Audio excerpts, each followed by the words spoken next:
의대 증원에 반발해서 전공의들이 의료 현장을 떠난 지 벌써 열흘째입니다. 하루하루 시간이 소중한 중증 환자들은 치료 연기는 사형이나 다름없다며 전공의들의 조속한 복귀와 함께 대책 마련을 촉구했습니다. 권준수 기자입니다. 심장병, 당뇨, 백혈병 등 응급 중증 환자 단체들이 진정서를 들고 국가인권위원회를 찾았습니다. 전공의 이탈에 따른 의료 공백 장기화로 의료 대란 위험이 커지면서 죽음의 공포와 싸우고 있다고 호소했습니다.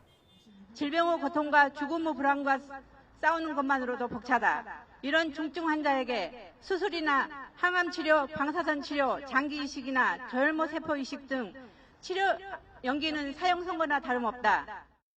집단 행동에 나선 의사들에 대해 비판의 목소리도 커지고 있습니다. 국회에 모인 중증질환 단체 대표들은 의사들이 기득권을 지키기 위해 환자를 볼모로 삼았다며 단체 행동을 즉각 중단하라고 촉구했습니다.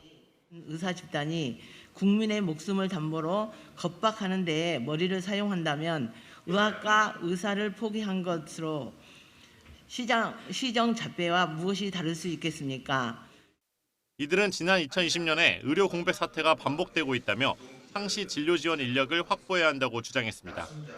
무엇보다 정부가 긴급히 비상 진료 체계를 가동하며 피해를 줄이기 위해 나섰지만 대안으로 내놓은 비대면 진료와 의사협회와 대화의 장을 마련하기 위해 꺼낸 의료사고 특례법 추진에 대해선 졸속 행정이라 꼬집었습니다. 의료 전공의들의 파업과 전혀 상관없는 비대면 진료를 밀어붙이는 건 도대체 누구를 위한 것입니까? 국민은 바보가 아닙니다. 또한 의협의 오래된 염원이었던 의료사고 특례법을 이렇게 절차를 무시하고 밀어붙이는 전공의들이 현장을 떠난 지 열흘째를 넘어서면서 대학병원 교수와 간호사들이 힘겹게 환자들을 지키고 있는 상황.